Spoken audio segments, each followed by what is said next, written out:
Assalamualaikum warahmatullahi wabarakatuh. Berjumpa kembali dengan penulis gunung. Dalam kesempatan kali ini, saya akan mengajak teman-teman semua untuk melihat apa saja 5 hal yang sangat fundamental dan harus ada dalam PTK atau penelitian tindakan kelas yang baik.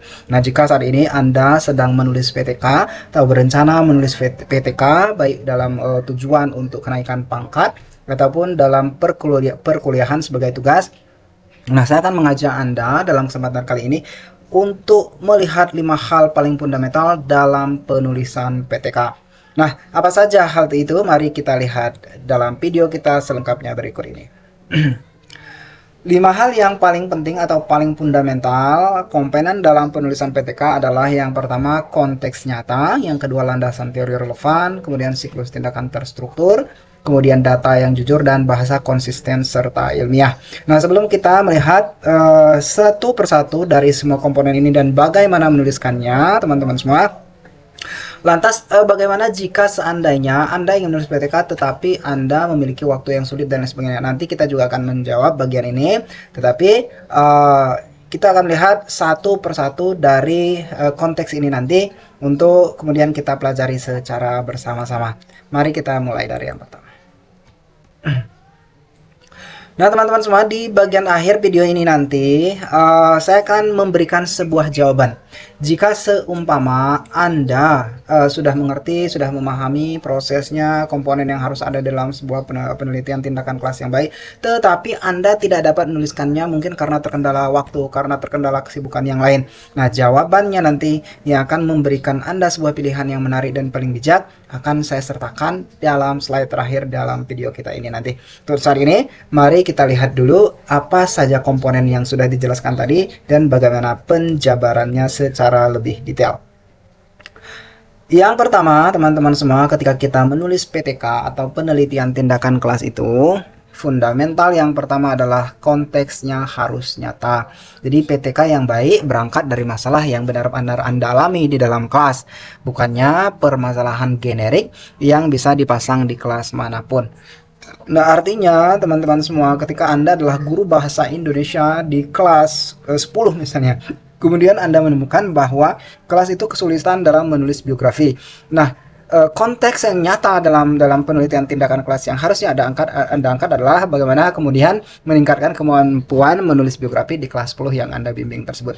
Nah, ini juga sama jika Anda mengampu mata pelajaran yang berbeda, misalnya apakah matematika, apakah biologi, kimia, dan lain sebagainya. Anda bisa menyesuaikan di kelas Anda, tetapi konteksnya hal tersebut benar-benar menjadi satu permasalahan yang nyata atau yang real di dalam kelas Anda. Itu adalah fundamental yang pertama, yaitu benar-benar berangkat dari konteks yang nyata.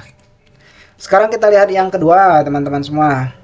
Jadi PTK yang baik itu memiliki landasan teori yang relevan.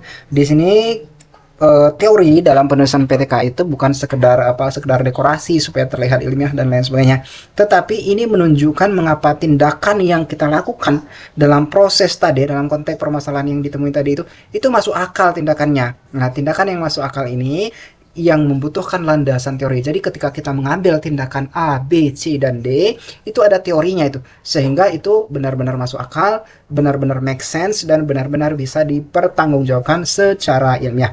Itu adalah fundamental atau komponen yang kedua.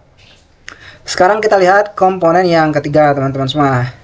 Komponen yang ketiga di sini adalah siklus tindakan yang terstruktur. Jadi dalam menulis PTK umumnya terdiri dari dua siklus itu. Siklus yang pertama dan siklus yang kedua. Dan pada siklus yang kedua biasanya itu sudah tercapai maksud atau tujuan dari penelitian tersebut. Tapi dalam masing-masing siklus ini sendiri itu harus ada urutan yang terstruktur atau urutan yang rapi, mulai dari perencanaan, pelaksanaan, observasi, dan refleksi. Jadi siklus ini harus mengalir secara logis, secara beraturan, yang menunjukkan bahwa perbaikan yang terjadi benar-benar itu salah satu penyebabnya dikarenakan tindakan kita dalam proses penelitian tersebut. Jadi pastikan siklus tindakan yang Anda gunakan di dalam PTK yang Anda tulis tersebut benar-benar terstruktur, rapi, dan sesuai dengan dengan aturan yang telah ditetapkan. Sekarang kita lihat yang keempat, teman-teman semua. Nah, yang keempat di sini PTK yang baik itu memiliki data yang jujur. Nah, ini sangat penting artinya. Ini yang juga paling sering diabaikan oleh penulis dalam PTK abal-abal yang ditulis asal-asalan. Nah, mereka tidak mementingkan datanya secara jujur, tetapi ditulis yang penting selesai saja. Artinya di sini teman-teman semua, data yang Anda miliki itu tidak harus sempurna, tetapi ia harus ada supaya kita bisa berangkat dari sebuah data, yang data itu kemudian kita olah untuk kemudian kita tulis laporannya dalam bentuk penelitian tindakan kelas yang lebih komprehensif, lebih kohesif, dan benar-benar konstruktif. Sekarang kita lihat yang terakhir teman-teman semua. Yang terakhir, bagian penting dalam penulisan PTK atau penelitian tindakan kelas adalah bahasa yang konsisten dan ilmiah. Jadi bahasanya tidak boleh bahasa-bahasa gaul gitu, bahasa-bahasa slang, tetapi benar-benar berbahasa ilmiah. Bahasanya yang tidak kaku, tetapi bahasanya tidak kaku, bahasa ilmiah itu, tapi sesuai dengan kaidah yang telah ditetapkan, yaitu sebuah bahasa akademik yang memudahkan siapapun yang membacanya menjadi lebih gampang memahami proses dan implementasi dari PTK yang kita kerjakan.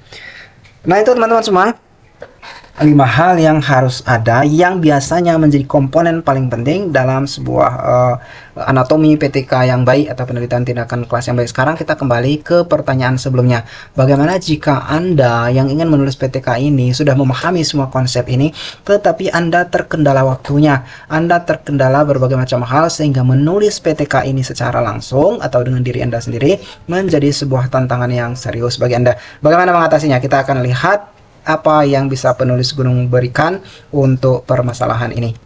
Nah, teman-teman semua, untuk Anda yang ingin menulis penelitian tindakan kelas atau PTK Anda, kemudian Anda terkendala dengan berbagai macam hal termasuk waktu dan lain sebagainya, maka penulis gunung menyediakan jasa penulisan PTK profesional yang mengutamakan dan berlandaskan kepada 5 hal tadi, mulai dari konteks yang nyata, penulisan yang struktur, teori yang relevan, dan lain sebagainya. Nanti dalam prosesnya saya akan mewawancarai Anda untuk menggali apa saja permasalahan di kelas, bagaimana datanya, dan lain sebagainya, untuk kemudian dikonstruksikan dan akan disusun secara lebih rapi, secara konstruktif, sehingga menghasilkan sebuah penelitian tindakan kelas yang benar-benar konstruktif, yang benar-benar asli dan original dari pemikiran Anda, hanya dibantu menuliskannya supaya lebih rapi oleh penulis gunung. Oke, itu saja teman-teman semua.